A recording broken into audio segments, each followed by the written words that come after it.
Praise God at palabas na yung bagyo. Ayan, sino bang binaha? Wala naman ano. Talaga naman, napaka pinagpala ano. Maaring baha dun sa dinadaanan pero at least yung bahay ay safe. Oo, praise God. At bago tayo magsimula, no, salamat sa buhay ng ating praise and worship na nadagdagan. Nadagdagan, ano, galing talaga ng Lord sa buhay ng kapatid natin na si Sister Joanne, ano, nakakatuwa, no, kasi alam niyo yun, minsan talagang ang Panginoon kapag kumilos no, talagang nakakagulat. So talagang ginagamit niya yung mga, I mean talagang tayong lahat ay ginagamit, no. Ang importante lang tayo mismo ay ready magpagamit. Kasi nga ang Panginoon natin ay hindi ka naman niya pababayaan di ba? Parang lahat ng mga naisin na binibigay niya sa atin, yan ay kanyang sinusustain. Hindi ho ba? So kaya napakaganda. At lalo tigit din sa ating kapatid na si Brother Petty, yung the breaking of bread kanina. So praise God sa buhay niya. At nakakatuwa na isipin yung mga ginagamit ng Lord, ano. Kaya nga dito, alam nyo naman ay hindi naman natin kailangan na maging perfecto bago tumayo o bago gamitin, di ba? Nakakatuwa sa buhay nila Sister Lot, no? Sila yung nagpapamigay yung saro, yung tinapay at saka yung ano, alam nyo talagang nakakataba ng puso na doon sa yung konting paglilingkod. Minsan nakala natin, kaperaso lang yan. Pero alam nyo, kahit nga yung presensya nyo lang talagang nandito ay nakaka-encourage na. Tama? Sa bawat isa. Siyempre, yung pamilya namin sa Paumbong, GBM, malayo yan, Paumbong. Pero nakakarating pa rin. Palakpakan naman natin yung ating mga kapatid, di ba? So, mapagsama-sama tayo, alam niyo yun, magpuri sa Panginoon at makinig ng kanyang mensahe. Ito po ay talagang nakakapag-encourage sa atin, no? At alam niyo naman po dito sa GBM, sa Gospel Bearer, ang dinadala po natin ay gospel, no? At yung mga hindi po gospel ay hindi po natin yun binibigyan diin dito. Bakit? Kasi hindi po yun nakakatulong, bagkus ay nakakapag-discourage pa sa atin. Okay? So kaya kailangan nating isipin mabuti at tingnan mabuti yung bawat pinakikinggan natin kung ito ba ay gospel or hindi. Ayan, so tayo po ay dadako sa ating pag-aaralan ngayong hapong ito. Excited na ba kayo? Ayan. So, kanina sabi ni Sister Jean, kasi tinanong, ano daw ba ang topic natin ngayon? Sabi ko, rapture. Sabi ni Sister Jean, naku, wag muna. Mamaya tingnan natin, ano ba yung rapture na yan? Bakit ba natin yan kailangang aralin? At ano ba ang sinasabi ng salita ng Diyos patungkol dyan sa rapture? Di ba, napalitaan naman natin yung gera na sa Israel, di ba?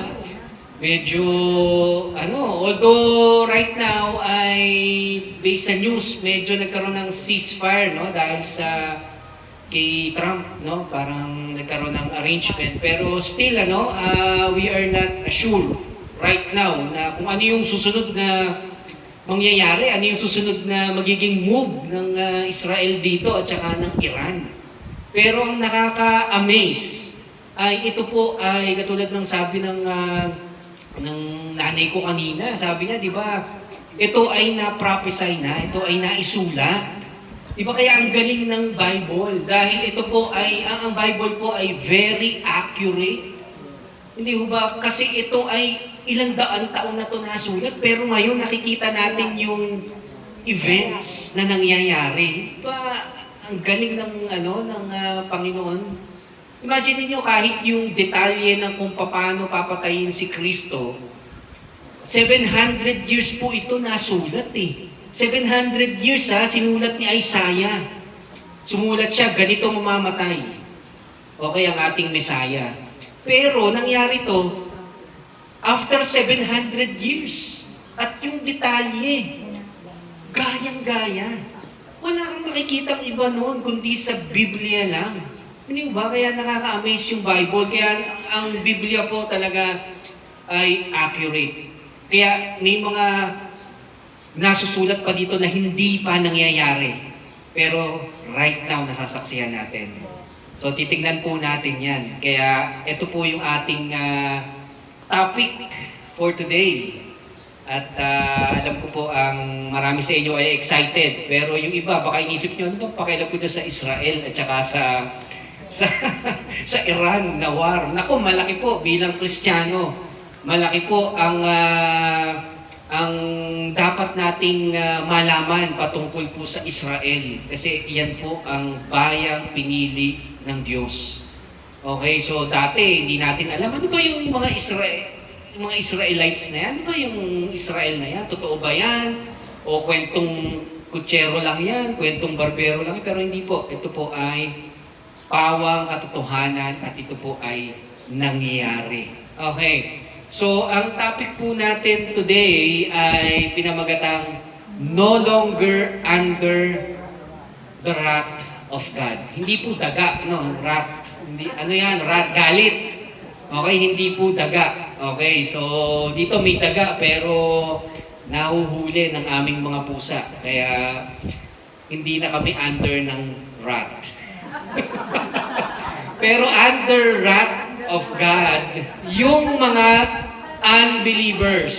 Okay? So tayo, okay ano lang natin kasi iniisip natin, wala na ba talagang galit ang Diyos?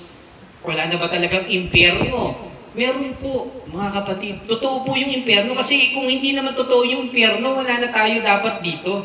Hindi na tayo dapat mag-usap pa. Lahat naman pala tayo pupunta ng langit, ganyan. So parang lahat naman pala tayo ay maliligtas, diba? So huwag na tayong mag-aral. Pero the reason why na pinag-aaralan natin ito ay dahil meron pong impyerno. And the reason why na pinag-aaralan po natin ito ay dahil po merong galit ang Diyos. Okay, ito po ay ibubuho sa sangkatauhan. Pero kanino? Ayan, yan po yung dapat nating malaman. Okay, kaya tayo sa gospel bearer, patuloy po yung ating pag-share ng gospel. Bakit? Kasi merong impyerno. Tama? Kasi kung walang impyerno nga, huwag na tayo magpatuloy. Okay, pero meron po. Pero bakit ba yung title natin dito ay no longer under wrath? Daga, hindi po daga, okay? Galit. Hindi na tayo under sa galit ng Panginoon. Okay, so tignan po natin ito, no? 1 Thessalonians 5:9. Ito po ang sabi, for God has not destined us for wrath, but to obtain salvation through our Lord Jesus Christ. Hindi ka na dinestined para ikaw ay idaan sa galit ng Panginoon. So kaya maraming mga churches today, maririnig mo, ay, naku, nagsinungaling ka, magagalit si Lord sa inyo. Ay, naku, nakagawa ka ng mali, naku, magagalit si Lord sa inyo. Tama po ba? Narinig niyo yan? Pero mga kapatid, para sa ating pong connected sa vine. Di ba? Nung nakaraan, vine ang ating topic.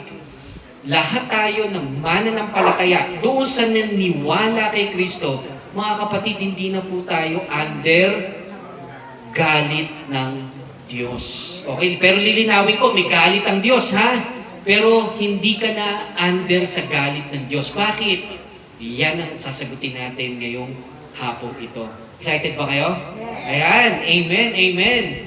So sabi dito, alam niyo mga kapatid, sabi sa Isaiah, so, ito yung 700 years, ha? 700 years bago naging nagkatawang tao si Kristo, bago nabuhay si Kristo dito sa mundo. Ang sabi niya, noong panahon ni Noe, kilala niyo si Noe, ha? Hindi yung manugang ni... Hindi yung manugang. Si Noe, si Noe. Si Noe, ito nung panahon ni Noe, ako ay sumumpang hindi na mauulit ang mundong ito'y gunawin sa tubig. Okay, so malinaw po Kaya pag medyo lumaki yung baha sa inyo, huwag niyong isipin na, ay naku, gugunawin ng Lord yung mundo. Hindi na po. Okay, kasi sinabi ng Biblia. So sabi ng Biblia, wala na raw tubig. Hindi na raw tayo gugunawin sa pamamagitan ng tubig. Okay, pero saan daw gugunawin? Sabi ni Pedro, sa apoy. Okay, so hindi na sa tubig, kundi sa apoy. Okay? So, aking ipinangako ngayon, hindi na ako magagalit sa iyo. Pinangako ba ng Panginoon yon? Yes! Amen! Di ba? Kung pinangako ng Panginoon yon, ito ay totoo. Hindi naman nagjo-joke ang Lord dito na sinasabi niya na, ay, galit ako sa iyo ngayon. Ay, bukas, bati na tayo. Ay, sa susunod, galit ulit ako sa iyo. Kasi, ang pangit ng ugali mo ngayong araw na to, hindi yata maganda gising mo, galit ako sa iyo. Hindi ganun So, ito ay sinabi, hindi na ako magagalit sa iyo at hindi na kita paparusahan muli. Paparusahan ka ba ng Diyos? Hindi na. Kaya sa bokabularyo natin, tanggalin natin yung, pinaparusahan ako ng Panginoon kasi naging masama ako noon. Naging lasinggero ko noon dati. O ngayon nagkasakit ka, sasabihin mo, pinarusahan ka ng Lord. Hindi pa. Diba? Nakita niyo yung logic? I mean, ikaw na yung naglasing. Sinisip mo pa si Lord kasi may sakit ka ngayon, pinarusahan ka. Diba? So parang nakakaloko naman yata iyon. Diba? Sino ba ang naglasing? Sino ba nagpabaya sa katawan? Hindi ba ikaw? So, nung nagkasakit ka ngayon, sisisihin mo si Lord kasi, Lord, pinarurusahan mo ka, napakasama mo. Ganyan. Ba't ako nagkasakit sa atay? Ay, naku, mahirap na tanong iyan. Tama po ba? Tama. So, kaya ka nagkasakit kasi hindi yung dahil ginawa at binigay sa iyo ng Panginoon. Nagkasakit ka dahil uminom ka ng marami. Di ba? Uminom ka ng mula pagkabata mo hanggang pagtanda mo, ikaw ay naglalasing. So ngayon, nasira yung bituka mo, huwag mo isisi sa Diyos. Tama ba? Consequence po yun ng ating ginawa. Ayan. So, ang sabi kasi dito, wala na tayong parusa, hindi na tayo paparusahan. So kaya alisin po natin sa vocabulary natin na kapag tayo ay tumanas ng problema, ay pinarurusahan ako ng Diyos. Ang sama-sama niya. Kasi ganito yung dinanas ko. So, alisin po natin yun sa ating sistema sapagkat ang sabi ng Diyos, hindi na kita paparusahan. Amen. Amen. Napakagaling talaga ng ating Panginoon. Ito, the reason why, kung bakit hindi nagalit sa atin ng Panginoon, may basis po yan. May basis. Kasi hindi naman po pwedeng ang Panginoon ay itago lang niya sa ilalim ng carpet yung kanyang galit sa iyo. Diba? Nagkaroon tayo ng kasalanan, nakagawa tayo ng kasalanan, pero sino ang dapat na magbayad nung kasalanan na iyon? Ang Biblia po may sagot sa atin. Isaiah 54, sabi, hindi nagalit sa atin ng Diyos. Tama? Yung kaninang binasa natin, Isaiah 54, sabi dito, hindi na raw galit sa atin ng Panginoon. Pero, bago yan, may nangyari. Ano kaya yung nangyari? Tingnan natin sa 53. Kasi 54, di ba? So 54 na, nauna tayo dun sa hindi nagalit. Pero tingnan natin ano yung pinanggalingan, bakit hindi nagalit. Ito, yung sabi. Tayong lahat ay tulad ng tupang naliligaw. So naliligaw daw tayo before. Nagkanya-kanya tayo ng lakad. Oo, hindi nagsama. Si Sister Lot umalis, hindi sinama. Hindi nagsama. Kaya yan tuloy. Ngunit, ipinataw ni Yahweh sa kanya. Sinong kanya? Kay Kristo. Ipinataw ni Yahweh kay Kristo ang kaparusahan tayo ang dapat tumanggap. May parusa, mga kapatid, ang sabi sa Biblia, ang kabayaran ng ating kasalanan ay impyerno. Susunugin ka daily sa impyerno. Okay? Yun ang kabayaran sa kasalanan. Pero dahil sa kagandahan loob ng ating Panginoong Jesucristo, anong sabi dito? Yung parusa na yon na dapat tayo ang tumanggap. Sino ang tumanggap? Si Kristo. So may basis yung sinasabi ng Biblia na hindi na po galit ang Panginoon sa atin. Bakit? Kasi nagalit na siya kay Kristo. Tama? Halimbawa po, sino ba? Si Brother Johnny. Ayan. Halimbawa si Brother Johnny, nagkasala. Nagnakaw. Naku. Halimbawa, nagnakaw si Brother Johnny. So ngayon, dapat ikulong siya kasi nagnakaw. Okay, so ngayon, ang sabi ni Brother, sino ba? Si Yuel na lang, si Yuel. Ayan, si Yuel yung si Yuel yung anak eh. So, sabi ni Yuel, ako na lang yung ikulong nyo. Hindi na yung tatay ko. Grabe. Kahit mas gwapo ako sa tatay ko, ako na lang yung ikulong. Diba sabi, yun. So, kinulong ngayon si Yuel, hindi si Brother Johnny. Nakuha niyo po? Nakuha niyo? So, may nagbayad ng kasalanan ni Brother Johnny? Meron. Sino po ang nagbayad? Yung anak niya, si Yuel. So ngayon, ako, halimbawa bilang judge, babalik ako ngayon dun kay Brother Johnny. Hoy, Brother Johnny, according dito, meron kang ninakaw.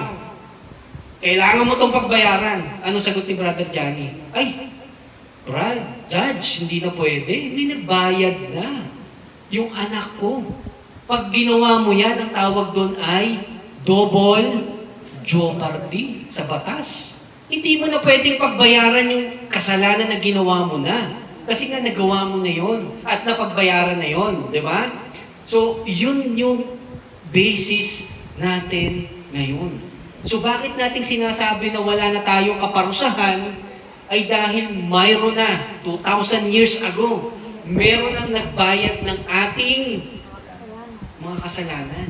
Yung dapat na tayo, yung magbabayad, si Kristo na yung nagbayad. Amen? Good news?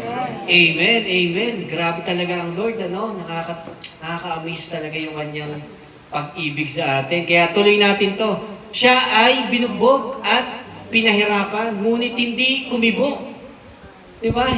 Kahit isang salita, tulad ay tupang nakatakdang patayin, parang korderong hindi tumututol, kahit na gupitan, at hindi umiimik kahit kaunti man. Hindi umiimik ang ating Panginoon. Hinayaan siya na yurakan yung kanyang pagkatao, hiyain siya, no? Para yung kahihiyan natin, pagbayaran. So kaya tayo, hindi na tayo dapat mahiya. Amen? Kasi may nagbayad na ng ating kahihiyan. Iyon ay ang ating Panginoong Jesucristo. Amen? Amen? Tuloy natin. Nang siya'y hulihin at hatulan upang mamatay, wala man lamang nagtanggol sa kanyang kalagayan. Siya ay pinatay dahil sa sala ng sangkatauhan.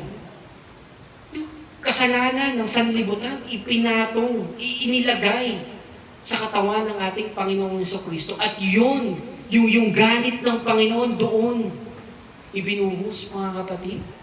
So imagine niyo, yung dapat na tayo ang tatayo doon eh. Tayo dapat yung aako ng parusa na yun, pero ang Panginoon sobrang pagmamahal sa atin. Siya yung umako ng lahat, di ba?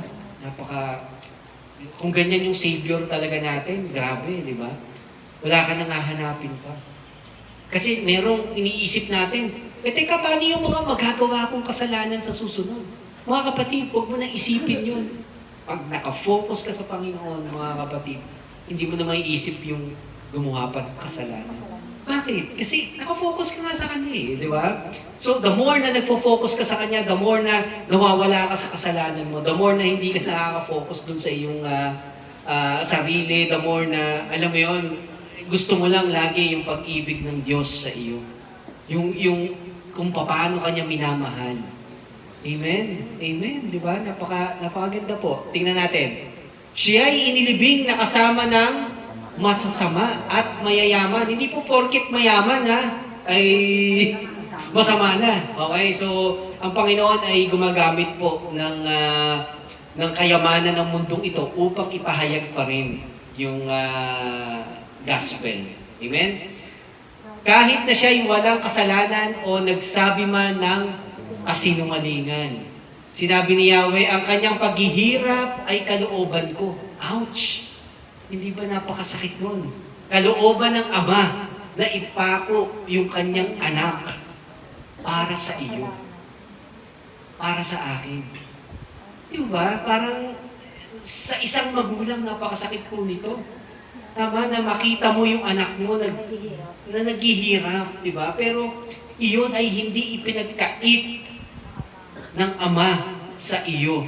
Kaya nga kung iisipin mo kapatid, kung ano yung problema mo right now, if ang Diyos ay binigay yung kanyang anak, how much more yung hinihingi mo ngayon? Amen? Hindi niya pinagkait yung kanyang bugtong na anak sa iyo. How much more? How much more yung resolution sa problema mo ngayon? How much more yung iniisip mong negatibo right now? Walang imposible sa Panginoon. Amen? Hindi niya pinagkait yung kanyang bugtong na anak para sa iyo. Amen? Ang kanyang kamatayan ay handog para sa kapatawaran ng kasalanan.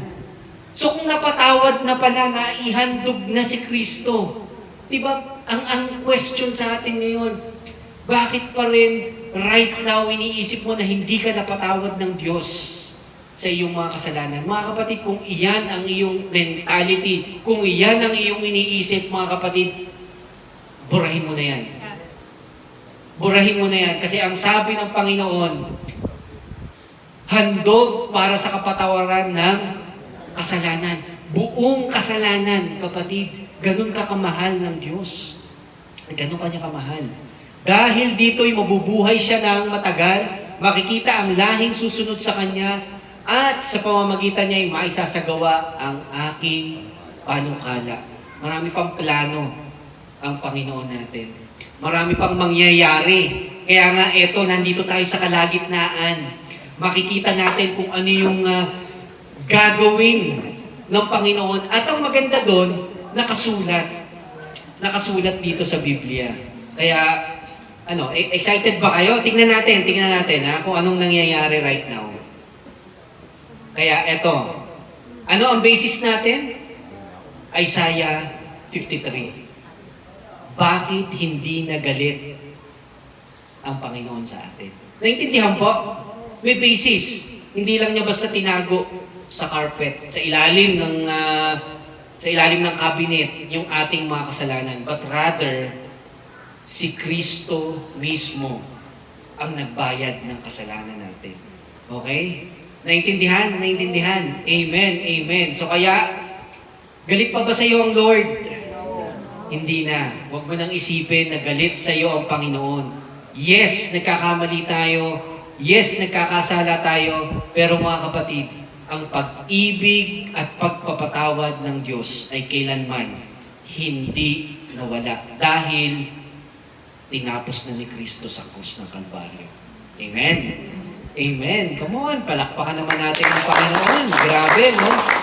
Ang ganda talaga ng gospel. Kaya, alam niyo mga kapatid, ito yung lagi nating ipipreach. Ito yung lagi nating nasa isip. Bakit?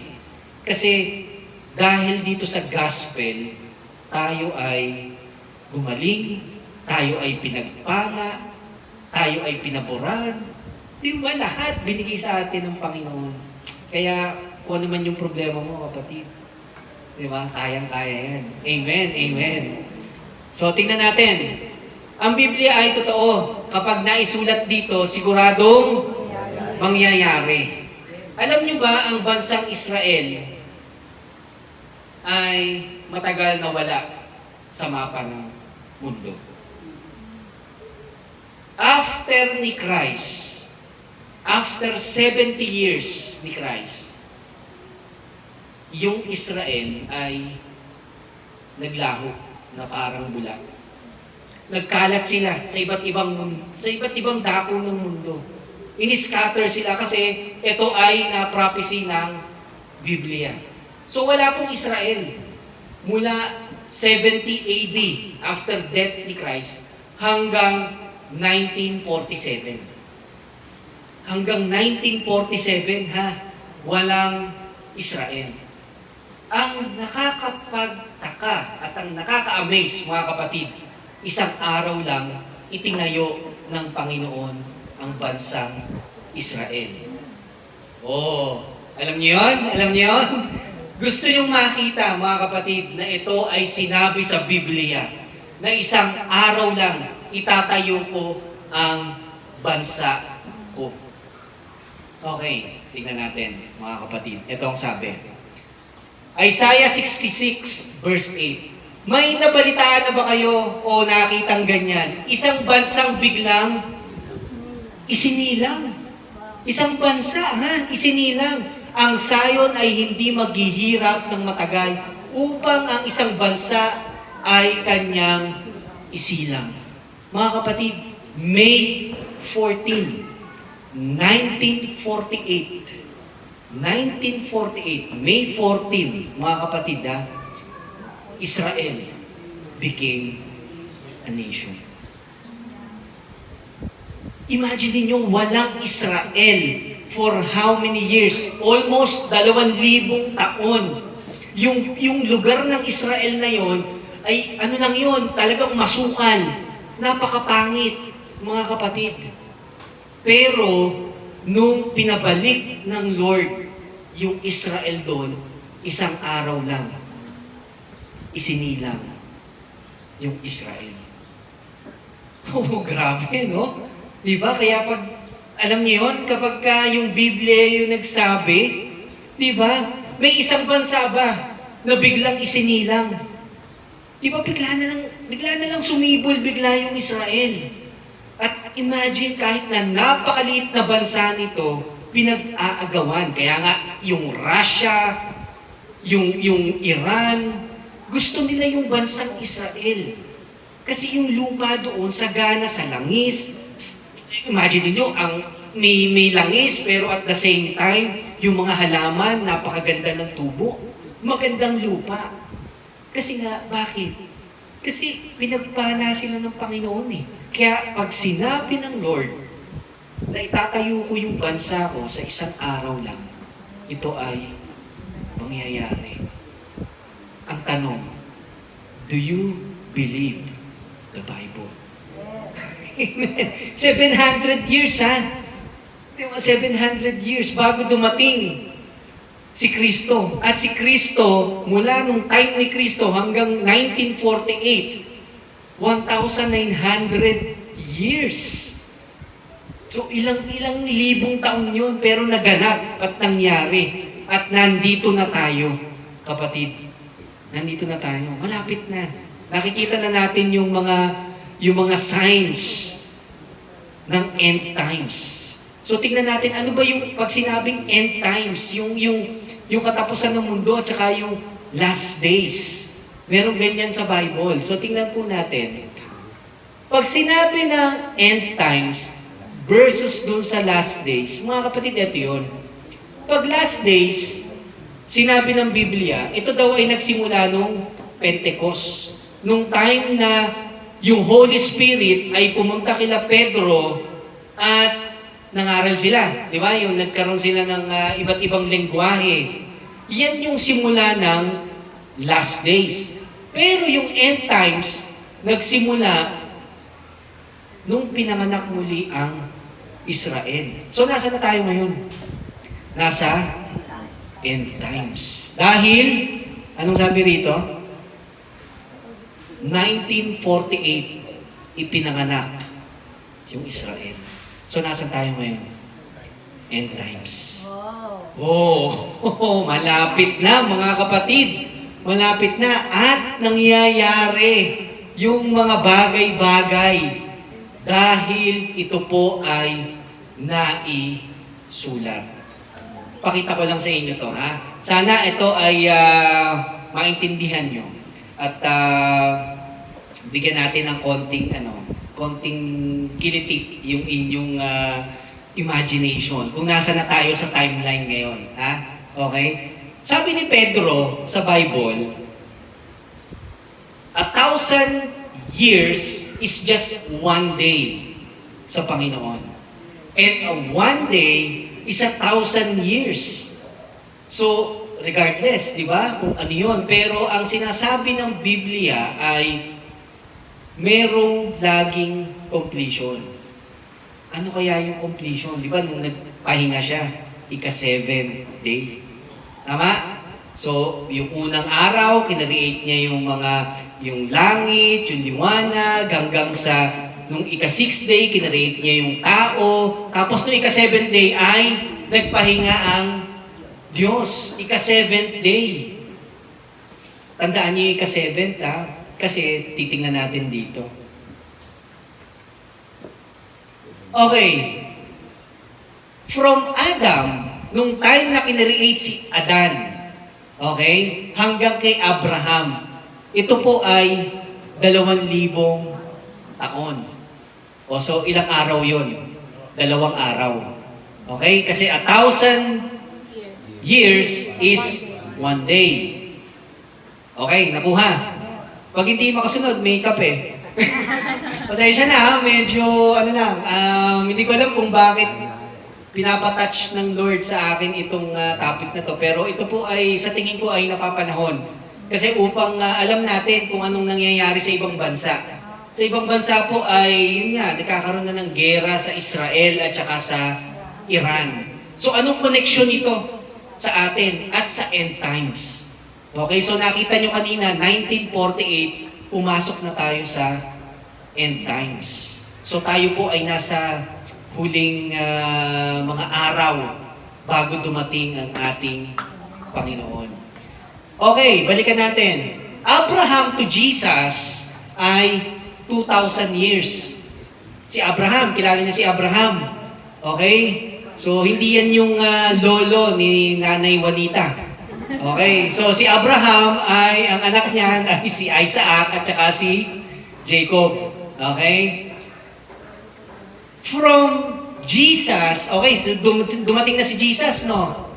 So, ilang years na to? Mula doon kay Adan hanggang kay Jesus, 4,000 years. Ito po ay ayon lang naman sa theologian. Although may mga discrepancy or may tinitignan ng mga parang unidentified na years. Saan si Brother Peddy? Ayan. Ayan, nasa likod eh. Ayan. Pero, kaya minsan may nakikita tayo parang mga billions of years, yung mga ganyan.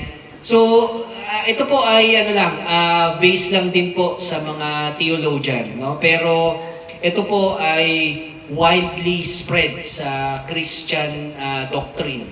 Okay? So yung iba naniniwala na billion years na, pero ako po personally I do believe na ito rin po yung ating years as of now. So meron tayong 2,000 years plus 2,000 years, ilang years na, ano na yan? 4,000 years. Napakagaling talaga ni Tatay Armando sa mga. Sabi ko na nga ako mathematician. Okay, so from Jesus to this age, ano natin, di ba nasa 2,000 na tayo, 2025, di ba? 2025 na ngayon. So, nakakailan na tayo? Ka 6 na. Di ba, ang completion, anong sabi natin? 7. Ang tanong, kailan papasok yung 7? Diba? So, si Jesus, sabi niya, di ba, kahit siya ay hindi niya alam sapagkat ang Ama ang nakakaalam. Pero, binibigyan tayo ng signs. Clue. Yan. Tama, Sister Eva, tama. May clue doon sa napapanahon na ba? Napapanahon na. So, paliwanag ko lang. Nandito tayo sa age na to. Okay? Kasi from Jesus up to this age ay 2,000 taon. Ngayon, may kaganapan na mangyayari na hindi natin alam kung kailan. Ito po yung tinatawag na rapture. Ano ang ibig sabihin po ng rapture? Mamaya titignan pa po natin yan in details. Pero Yung rapture ay, ang sabi sa Bible, kakatagpuin daw natin ang Panginoon sa alapaap. Amen? Gusto niyo ba yun? Lumipad? Ayun, grabe. Kasi doon tayo magkikita-kita sa totoo, oo, imimit tayo ng Panginoon sa alapaap. Yun po yung tinatawag na rapture. Ito po ay hindi kwentong barbero, ha? Kasi di ba, pinatunayan ko sa inyo na yung Bible ay totoo. Di ba, yung bansa, isang araw pinanganak. At iyon ay nangyari. Okay? So, ito pa kaya, hindi mangyayari. Okay? After daw nating makuha, at after daw nating makasama ang Panginoon, kasi susunduin daw tayo ni Lord pag dumating daw dito. Diba? So, yung iba, iniisip nila, kasi minapanood akong movie, yung Left Behind. Parang naiiwan yung damit. Pero parang hindi yun accurate. Bakit? Kasi, di ba, kung halimbawa nakapustiso ka, so may iwan yung pustiso mo. May iwan yung pustiso mo. Di ba? Tama ka, halimbawa yung binti mo, hindi totoo. Di ba? So may iwan yung binti mo. Di ba? So parang hindi accurate yung movie. Di ba kasi ganun parang nawawala na, iiwan daw yung damit. Di ba? So nalalaglag na lang bigla yung damit. Kasama yung pustiso. So, kasi hindi totoo yun Dinagdag lang sa yung pustiso So, anyway, ganun daw yung mangyayari. Mawawala daw tayo, kakatagpuin daw natin ang Panginoon. Tapos, mangyayari ito. Mga kapatid, ito yung galit ng Panginoon, yung Great Tribulation. Kaya mga kapatid, may galit ang Panginoon. Okay? Ito ay ibubuhos doon sa mga hindi mananampalataya, doon sa hindi naniniwala, doon sa tinapos na gawa ni Kristo. Kaya, napakahirap po dito sa Great Tribulation. Bakit? Kasi dyan na yung sinasabi ni Jesus magtitiis ka hanggang wakas. Diyan na yung sinasabi ni Jesus na kapag ikaw ay hindi sumang-ayon doon sa mga kalaban, hindi ka nagpatatak ng mga kung anong tatak na yan, ikaw ay parurusahan, pamimiliin ka ngayon tuloy kung anong hiwa sa leeg yung gagawin sa'yo. Kung medyo binek ba, ganyan, o pabilog, pamimiliin ka na lang kung paano Pero mangyayari yun mga kapatid, hindi sa mananampalataya, okay? Kundi doon sa mga hindi naniwala na yung mga oras na ito, kung mangyari yung rapture, at may mga hindi naniniwala kay Kristo, sila po ay maiiwan. At kapag po sila ay naiwan, siguradong napakabigat ng kanilang dadanasin. Kaya ngayong nandito tayo sa panahon ng biyaya, kapatid, yung pwede nating tanggapin ang Panginoong sa Kristo. Alam niyo yun, talagang magmamakaawa kasi mo sa tao na tanggapin mo si Kristo Kasi pag inabot nila tong Great Tribulation, kapatid, napakahirap po dyan. Napakahirap. Yan yung sinasabi na gusto mo nang mamatay pero ayaw kang datnan ng kamatayan. Hindi ka, ayaw ka talagang gusto mo nang mamatay sa hirap. Kapatid, ngayon yung panahon, di ba, na alam mo yung tanggapin si Kristo. Kasi ito yung panahon ng biyaya. Ito yung panahon na kung saan yung tao, kung ikaw ay tatanggap kay Kristo, ikaw ay maliligtas. Ikaw ay masasama sa rapture. Okay? Ayaw mo nito. Ayaw mong danasin itong Great Tribulation. After ng Great Tribulation, ano mangyayari? Magkakaroon ng 1,000 years reign of Christ. At tapos nun ay pupunta na tayo sa eternity. Makakasama natin ang Panginoon habang buhay. Amen. Amen. Diba? Imagine niyo dito, ilang years to, ilang days to? 2 plus 2 plus 2, 6. Hindi, ito ay transition. Pero ito yung pang complete. So kaya 7 days. So ang galing ng Bible, Ang galing ng Lord. So, kinreate niya ang mundo 7 days at, di ba, binigyan din niya tayo ng timeline na 7 days. Diba? So pupunta tayo dito, dito sa 1,000 years reign of Christ. Na siya yung magiging hari natin, as in yung actual natin siyang makikita. Diba? At tayong mga mananampalataya, meron tayong gino-govern ng mga tao. Diba? Si pastor, si mayor yan. Magiging mayor ng isang city, si Pastor Pergin. Diba? Ganun yun. So parang napakaganda, mga kapatid. Kaya right now pa lang, no? Dire-diretso lang tayo sa pag-share ng gospel. Naunawaan niyo po kasi wag na tayong dumaan dito sa Great Tribulation. No? Sumama tayo dun sa rapture. Paano tayo makakasama sa rapture? Ayan, ang pag-uusapan po natin. Okay? Tuloy pa natin. Okay pa ba kayo?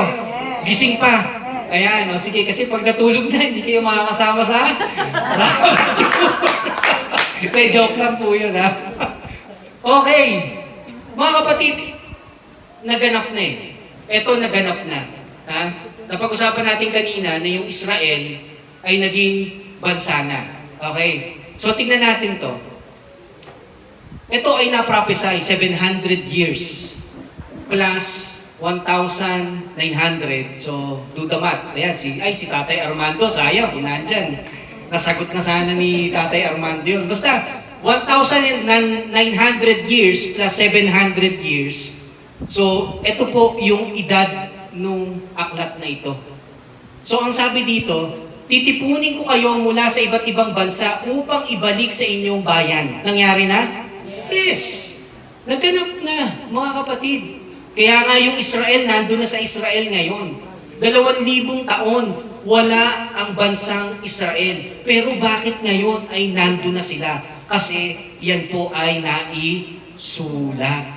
Naisulat ni paring Ezekiel. Ayan, si kumpare yan, si Ezekiel. Sabi niya, titipunin ko kayo mula sa iba't ibang bansa kasi nga na-scatter yung Israelites eh. Napunta sila. May Israelites na napunta dito sa Pilipinas. Kinukup yun ni Quezon yata. Manuel Quezon. Nay, sino ba yun?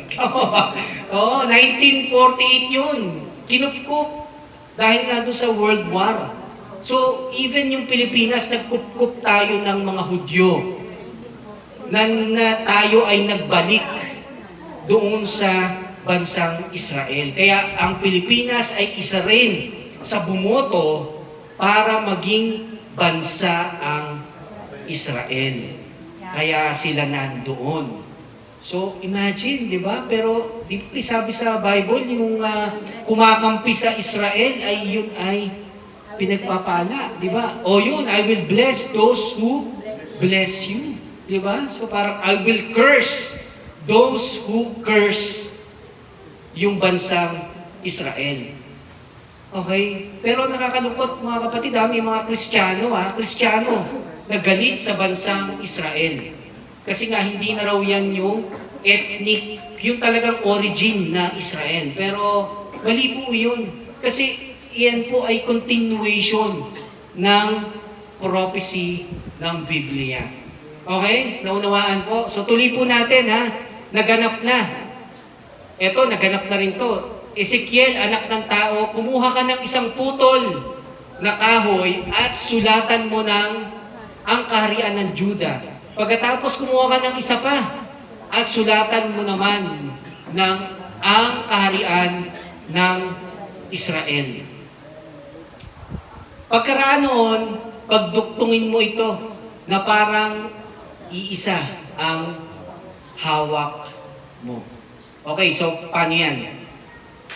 Kuha tayo ng ito, pwede na, Sabi doon, balik natin. Pakita lang natin to kung anong nangyari dito.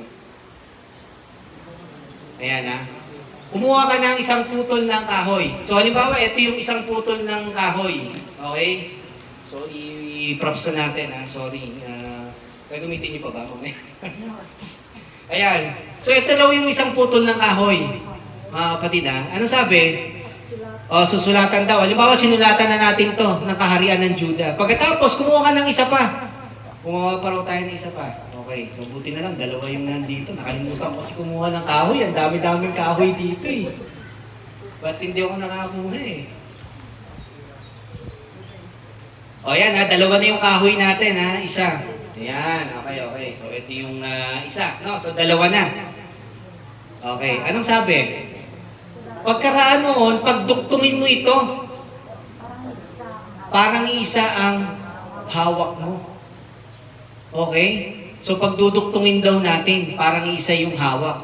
Kapag tinanong nila kung ano ang kahulugan noon, sabihin mong ipinapasabi ko na darating ang panahon at ang kaputol na kahoy na kumakatawan sa Israel ay isasama ko sa kaputol na kahoy na kumakatawan sa Huda upang sila'y maging isa na lang. Alam nyo, right now, ito po ay nangyayari. Ito po ay nagaganap na sa bansang Israel. Maaaring yung iba sa kanila ay hindi pa naniniwala kay Kristo. Kasi yung mga Hudyo ay hindi sila naniniwala kay Kristo eh. Diba kaya nga, pagka Holy Week, sinasabihan natin yung mga umiinom at saka nagsusugal ng, uy, mga Hudyo! Di ba?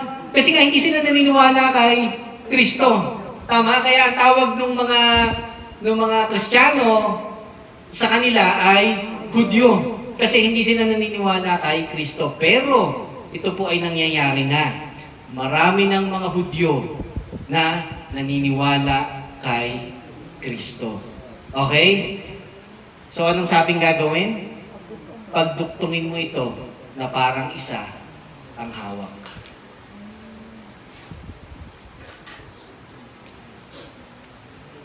Ganito. Sino ang kailangan nila?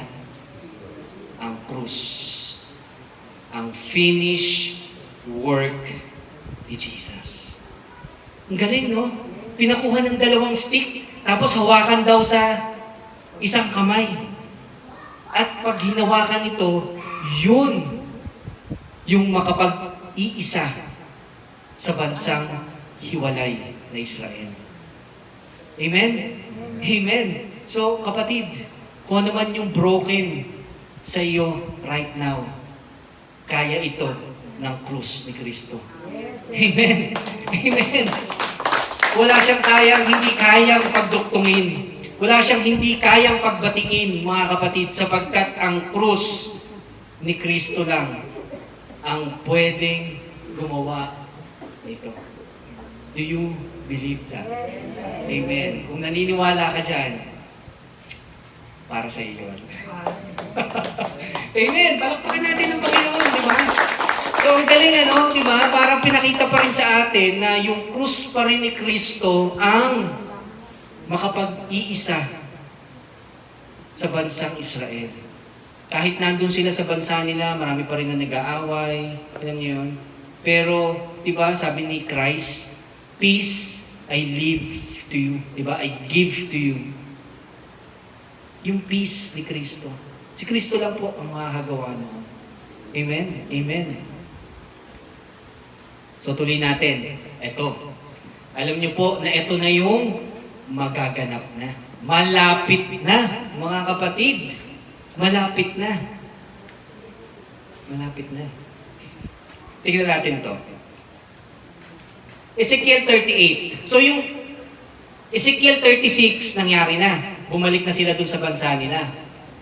At Ezekiel 37, chapter 37, ito po ay nangyayari na.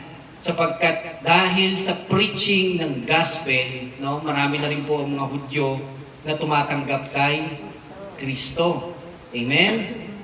At ito po yung sinasabi ko sa inyo na magaganap. Hindi pa nangyayari sa ngayon, pero maaaring nangyayari na right now. That's why yung Iran at saka yung Israel ay nagkakaroon na ng gera. Okay? So maaaring ngayon na. Maaaring nangyayari na. Ito ang sabi ni Ezekiel, ng Diyos kay Ezekiel. Ezekiel, anak ng tao, harapin mo si Gog sa lupain ng Magog. Ang lupain ng Magog, yan po ang Russia ngayon. Okay? So, ang Russia ngayon ay nandun sa itaas ng Israel. At yun daw yung Magog. Sino si Gog? No? Sino si Gog? Si Gog right now ay ang leader ng Russia. Sino ba right now? Si Vladimir Putin. Pero maring hindi naman siya. Maring ngayon, siya yung leader, pero hindi natin sinasabi na siya nga talaga yung Gog na sinasabi. Pero, ang sabi dito, si Gog. No? Okay, siya yung leader. At hari ng mga bansang Meshach at Tubal, parte pa rin to ng Magog. Magpahayag ka laban sa kanya at sabihin mong kasama nila ang kalalakihan ng Persya. Ang Persya ngayon, sa panahon natin ay ang Iran. Okay? Nakita nyo na ang kaugnayan kung bakit galit ang Iran sa Israel? Okay? So, yan. Ethiopia. Ang Ethiopia right now ay ang Sudan. Okay? So, yung Sudan, Ethiopia. Yan, isa yan. At Libya. May Libya naman talaga ngayon. So, ilang bansa na to? Russia, Persia. Yung Persia, Iran ngayon, ha? So, Russia, Iran, Sudan, Libya. 5 daw yun, eh. Tingnan natin yung pang-5. Ito. Kasama rin ang Gomer. Ang Gomer ngayon ay ang Turkey. So, 5 bansa laban sa Israel. Oh, interesting. Pati ang kanyang hukbo at ang Bet-Togarma hanggang sa dulong Hilaga, pati ang buong hukbo nito at ang kalalakihan ng marami pang bansa. So, ibig sabihin, meron pang ibang bansa. Pero yung 5 lang talaga yung main player. Okay, so sino-sino yun? Russia, Iran, Sudan, Libya, Turkey. So silang 5 ang lalaban sa Israel. So hindi natin alam ngayon kung anong nangyayari. Okay? Pero basta alam natin in the near future, sila po ang kalaban. Amen. Yan po ay sinabi ng Biblia. At ang Bible po ay very accurate at kailangang pagkatiwalaan. Amen? Pagkaraan ng maraming taon, titipunin ko kayo. Lulusubin ninyo ang isang bansang itinayo muli sa pagkakaguho o pagkaguho. Sino yung bansa na to? Israel. Sino ba yung gumuho? Israel, di ba? Pero naitayo ng isang araw lang ang Israel. Kaya ang sabi na dito sa propesiya, lulusubin ninyo ang isang bansang itinayo muli mula sa pagkaguho. Ang naroon ay mga taong tinipon mula sa iba't ibang bansa.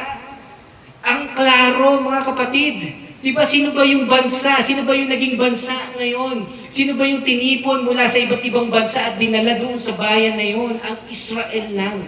So, susugurin nila ang bansang iyon, dako at payapang naninirahan sa mga bundok ng Israel. Isang lugar na dating tiwangwang. Mga kapatid, tiwangwang talaga yung Israel. Noong mula 70 AD hanggang 1947, walang kabuhay-buhay itong lugar na ito. Kahit lamok, ayaw tumira doon.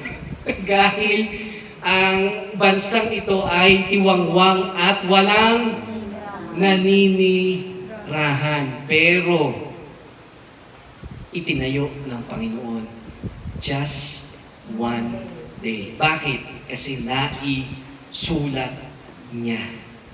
Amen. Diba napaka...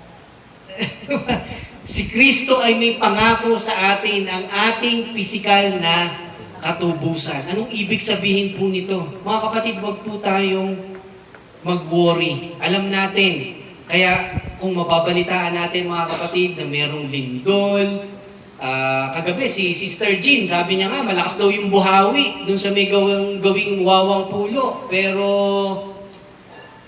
ano naman, okay naman. So, hindi tayo dapat mag-alala, no? Kasi nga, tayo ay may rapture. Di ba? Tayo ay kakatagpuin ng Panginoon sa alapaap. Okay, hindi tayo under ng wrath ng Panginoon, hindi tayo under ng galit ng Panginoon, but rather tayo ay under sa Kanyang pagmamahal. Amen. So, hindi ka mapapano. Kaya kung nakakabalita ka na, paano to? Naggegera na doon sa Israel. Paano to? Ano nang mangyayari in the future? Mga kapatid, huwag kang mag-alala sapagkat ikaw ay ligtas sa kamay ng Panginoon. Kasi ito ang pangako ng Diyos sa atin. Sabi niya sa Lucas 21:28, kapag nagsimula ng mangyari ang mga ito, tumayo kayo at tumingala sapagkat malapit na ang pagliligtas ninyo. Amen. Amen. Grabe ang Lord, ano? May assurance. Pag sinabi niya, sinabi niya. Amen. Hindi niya to hahayaan na ikaw ay masaktan. Hindi niya hahayaan na ikaw ay masama doon sa digmaan na yan o tamaan ng bomba o kung ano man. Sapagkat ikaw ay ligtas. Sapagkat iyan ay pangako ng Panginoon sa iyo at sa akin at sa ating lahat na nandito at naniniwala sa Kanya. Amen. Di ba? So kaya anong gagawin natin mga kapatid? Tayo daw ay tumayo. Di ba? Kumalma ka. Di ba? Kalma. Tumingin. Di ba? Tumingala ka. At tandaan mo yung mga pangako na binigay sa atin ng Panginoon. Wow, di ba? Ang galing talaga ng Lord. Kaya, grabe, no? Ang mabuting balita na pinahayag ni Apostol Pablo. So, may mabuting balita. Kaya nga, dire-diretso to. Di ba? Kaya nga, good news. So ano ba ang sinasabi ni Apostol Pablo sa atin? So ito ang sabi niya. So sabi ni Jesus, di ba, huwag daw tayong mangamba. Di ba, tumayo at tumingala. Di ba, dahil ang pagliligtas ay malapit na. Ang ibig sabihin po ng pagliligtas ay, ito po ay yung physical. No? Kasi nga, physical na pag-atake ang mangyayari. Pero yung ating pong kaluluwa, yung ating pong spiritu, ito po ay ligtas na. Pero yung physical, no, na pagliligtas, ito po ay magaganap pa lamang. Amen? So baka malilito kayo, akala ko ba ligtas na ako? Di ba? Baka isipin nyo, akala ko ligtas na ako. Sabi ni Pastor, ligtas na raw ako. Pero bakit ko nasabi, darating pa lang daw ang pagliligtas. Okay? So yung darating na pagliligtas ay pagliligtas ng ating physical na katawan. Okay, yun po yung tinatawag na rapture.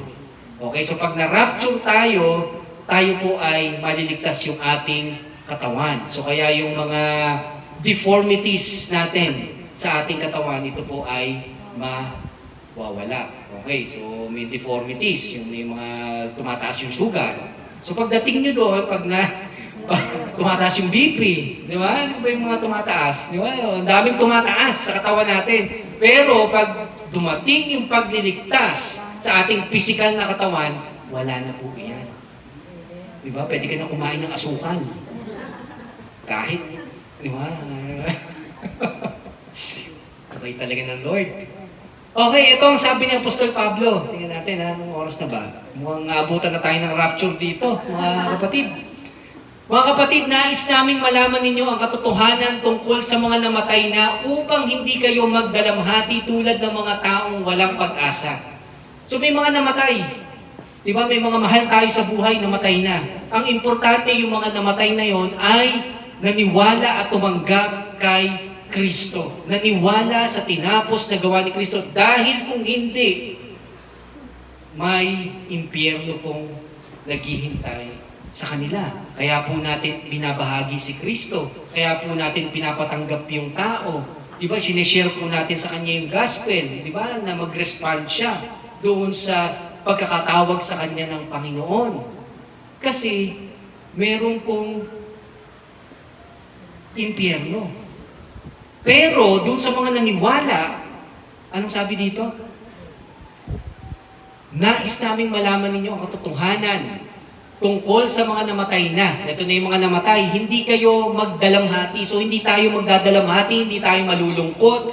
Bakit? Tingnan natin. Kasi yun yung paglulungkot, yung pagdadalamhati, ito po yung doon sa mga taong walang pag-asa. Pero dahil alam natin na may pag-asa ka, kapatid, hindi tayo nagdadalamhati. Oo, nakakaramdam ka ng pagkalungkot kasi namimiss mo yung tao. Diba? Pero ito ay temporary lang sapagkat ang permanent ay ang kaligtasan na kaloob ng Diyos sa kanila. O tuloy natin. Dahil naniniwala tayong si Jesus ay namatay at muling nabuhay, naniniwala din tayong bubuhayin ng Diyos upang isama kay Jesus ang lahat ng mga namatay na sumampalataya sumasampalataya sa Kanya.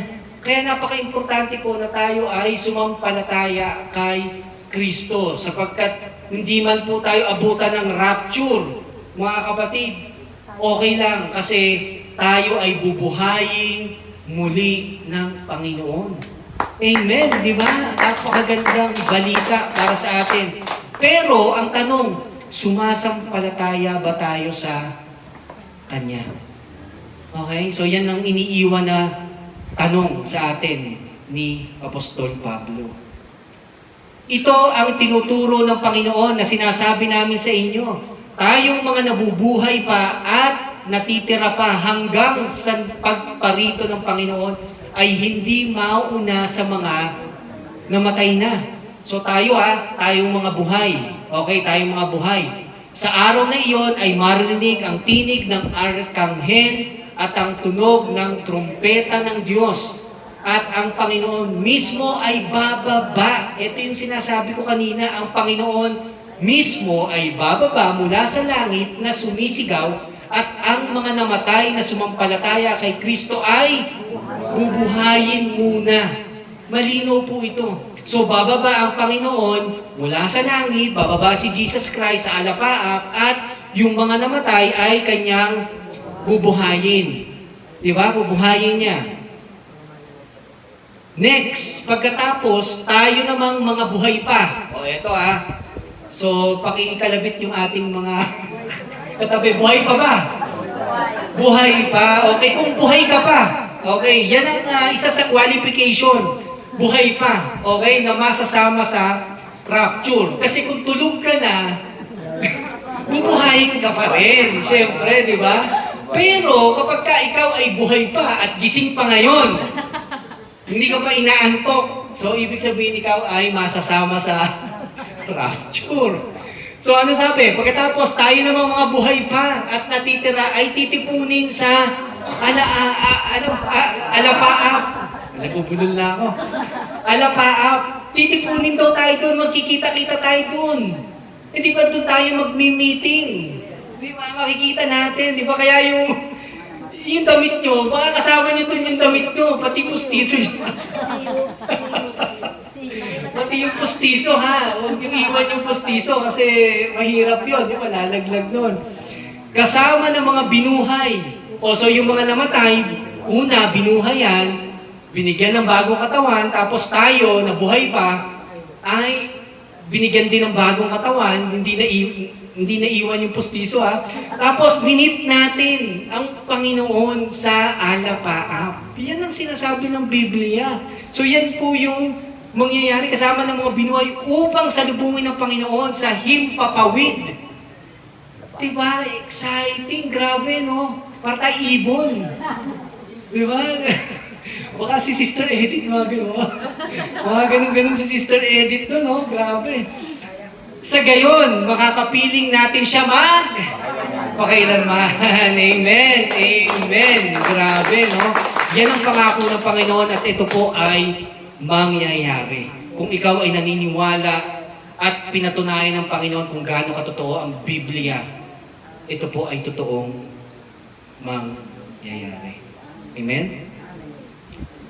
Tignan natin to. Saan ba nanggaling yung rapture? Okay? Saan ba nanggaling yung rapture? Bakit ba? Wala naman sa Bible yung rapture.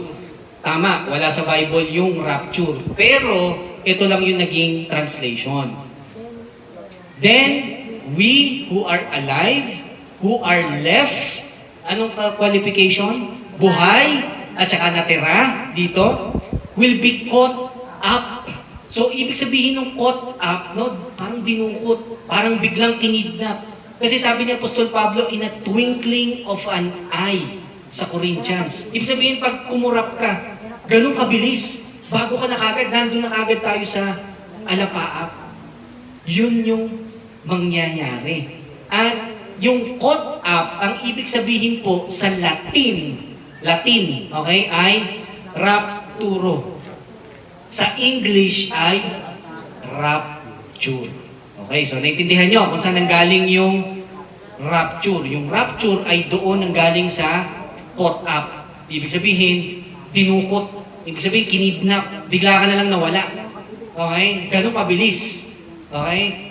Together with them in the clouds, sa alapaap ha, to meet the Lord in the air, and so we will always be with the Lord. Wow! Amen! Exciting ba yun? Na-excite ba kayo doon? Grabe, no? Di ba? Parang mababago to, no? Niisip ko nga kung pag nangyari na yun, kung ilan yung abs kong ano eh. Ngayon, wala eh. Pero tingnan natin, pag ano, baka meron na. Okay. Mga kapatid, therefore, sabi ni Apostle Paul, encourage one another with these words. Hindi ba good news, mga kapatid? Bakit yung iba natatakot pag-usapan yung rapture? Bakit yung iba natatakot pag-usapan yung end times? Dahil hindi tama yung tinuturo. Hindi tama yung kanilang paniniwala. Kasi bakit? Ang sinasabi ng iba, para ka makasama sa rapture, kailangan mabuting tao ka. Kailangan nagsisi ka na sa mga kasalanan mo. Kailangan nagbagong buhay ka na. Di ba kailangan, paano kung kakasinungaling mo pa lang noon? Hindi ka kasama ngayon. Di ba? Ano na yung tinapos na gawa ni Kristo? Sabi nga ni Kristo, ikaw ay, di ba, tumingin sapagkat ang pagliligtas ay nalalapit na. Diba, so baliwala yung sinabi ni Kristo. Kaya mga kapatid, importante po na tama ang ating theology. Okay? So kaya po natin ito pinag-aaralan kasi ito po ay encouragement. Diba? Paano mo i-encourage yung tao na sasabihin mo na, sige, pagdating kasi ng end times, ganito yung mangyayari. Yung mga tao doon kasi pupugutan ng ulo. Ngayon, hindi naman masyadong masakit yung pugot ng ulo kasi nga, hindi mo na mararamdaman yun. Sa tingin mo, may encourage ka nun? Hindi nga, sa totoo lang, dun sa mga nagpipreach ng mga doom and gloom na message, na kapag hindi mo ginawa to, hindi ka nagbigay ng malaki, baka hindi ka makasama sa rapture, nonsense, mga kapatid. Paano ma-encourage yung mga taong ganun? Hindi mo na ma-encourage yun, kapatid.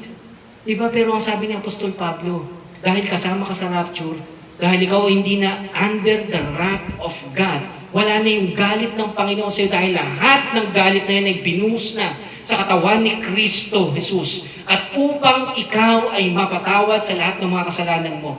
Therefore, sabi ni Apostol Pablo, encourage one another. Amen. Diba?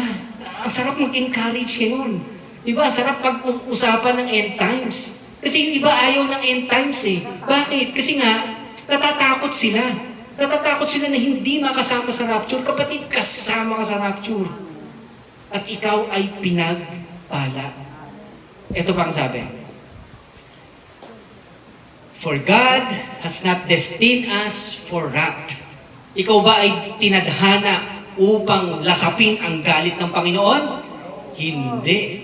You are not destined for wrath, but to obtain salvation through our Lord Jesus Christ. Amen. Yan ang Bible, mga kapatid. This is the Bible.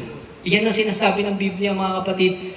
Eto pa, pinagpala ang bumabasa ng aklat na ito. Yung Biblia, mga kapatid. Ang mga nakikinig sa propesiya, nakikinig ka ba? Yes. Pinagpala ka, kapatid, kasi ikaw ay bumabasa, ikaw ay nakikinig sa propesiya nito. At tumutupad sa nasusulat dito sapagkat malapit na itong maganap. Malapit na itong maganap.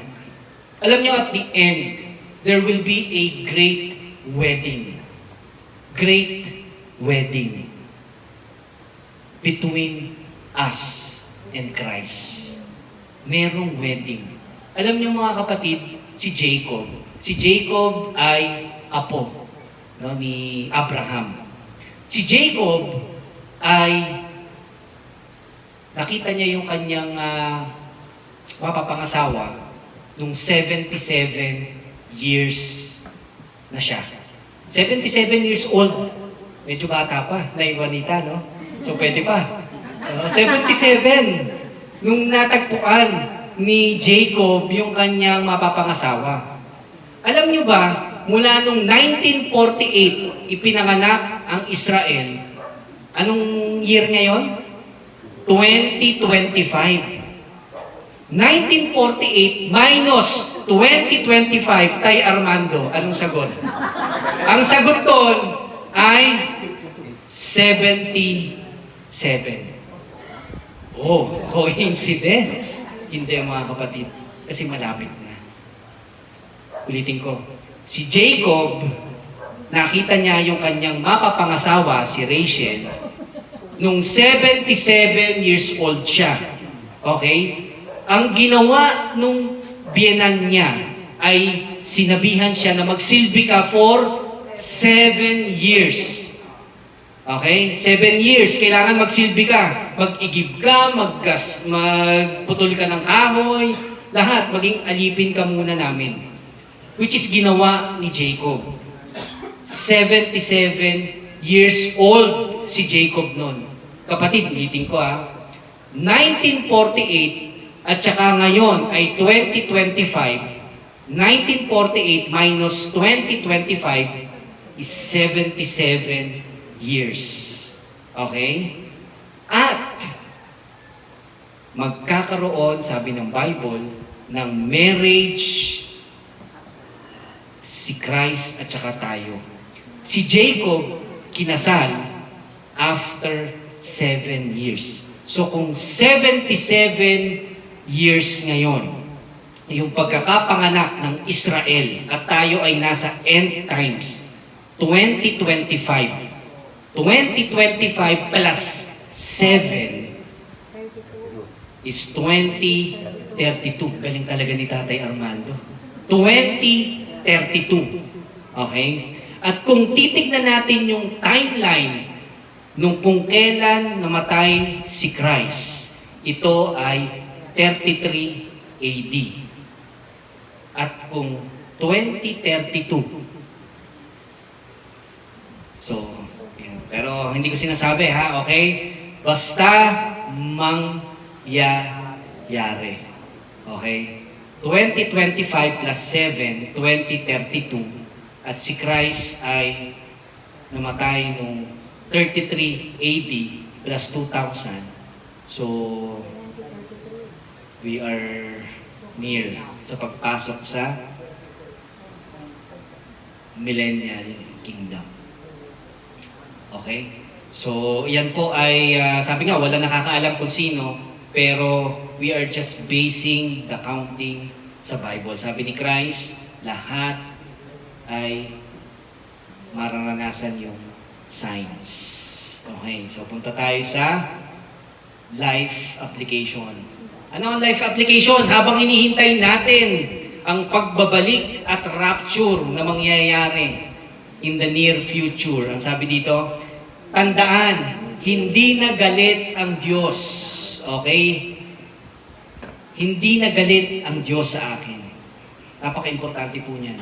Huwag mong hayaan na ang kalaban ay lokohin ka at sabihin na galit sa iyo ang Diyos. Hindi na galit ang Diyos sa iyo. Anong basis? Ginawa ni Jesus Christ sa cross. Amen. Huwag kang matakot sa hinaharap. Di ba? Huwag kang matakot, kapatid. Kasi ikaw ay secure. Ikaw ay charito. Ikaw ay blessed and highly favored. Maggera man sila, maghirap man ang lahat, pero alam mo, darating ang pagliligtas ng Panginoon sa atin. Amen. Ito yung pinaka-importante, encourage one another. Encourage natin, di ba? Encourage natin na darating yan.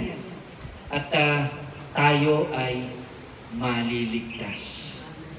Amen? Amen. Kaya ang ating big idea, mga kapatid, kay Kristo, hindi nagalit ang Diyos sa akin at kasama ako sa rapture.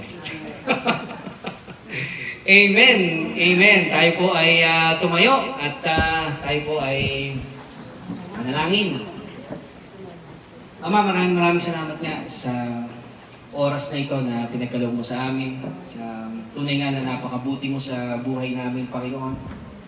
Salamat sa pagpapala mo na binigay sa amin, Panginoon. Yung assurance na kami ay kasama sa rapture.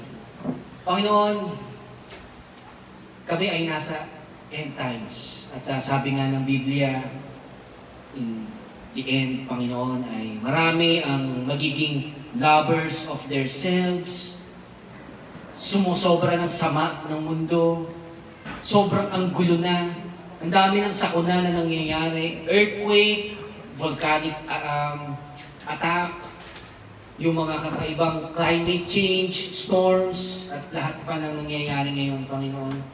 Pero naniniwala kami, O God, na kami ay ligtas sa lahat ng ito, sapagkat hindi na kami under sa galit mo, Ama. Salamat, Panginoon, dahil lahat ng galit ay binigay mo na sa iyong bugtong na anak na si Jesus. At dahil nga dito, Ama, kami nga ay iyong tunay na pinagpala, tunay na pinaburan, at tunay nga na makakasama ka namin habang buhay. Salamat, Ama, sa biyaya mo.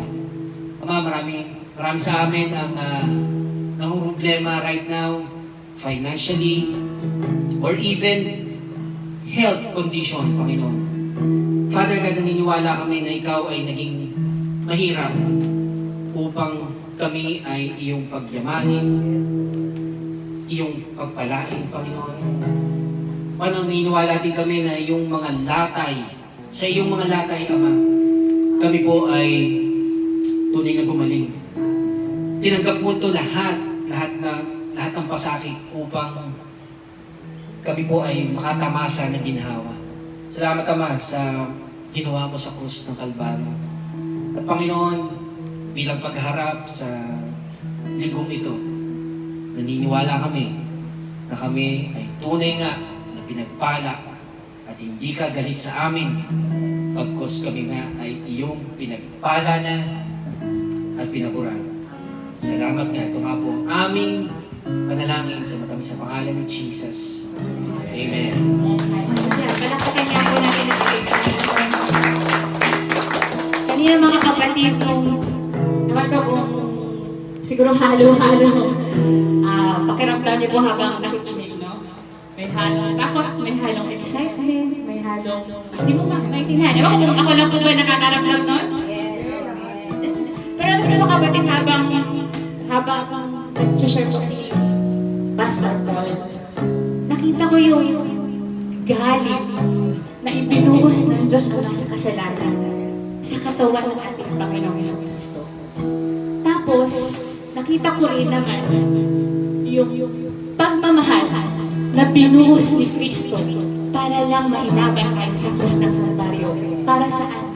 Sa meet up natin sa alapahan. Amen, mga kapatid. Gusto ko pong i-encourage ng bawat isa na alam po natin na tayo nilaban ng Panginoon. Amen. Pero, pwede po ba tayo mag-isip ng 5 tao, alam mo na mahal mo, na gusto mo, nakasama mo siya sa alapahan? Pwede po ba? Bibigyan ko po kayo ng 1 minuto.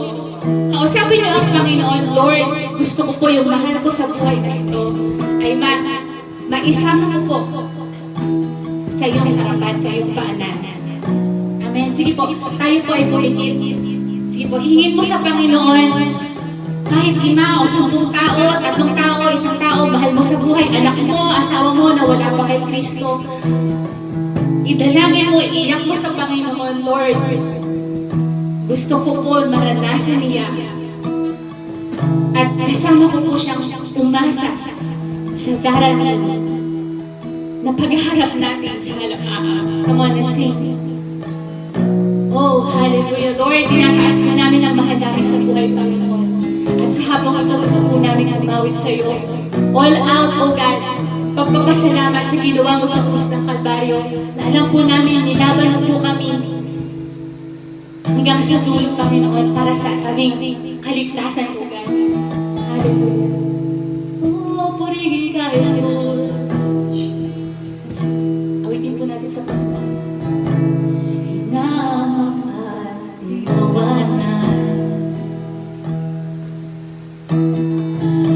Ngunit hindi ka lumaban.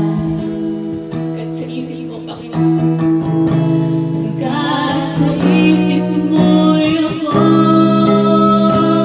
lubos na ligtas.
Kailan tayo ulit mag-meet? Sa July? 20.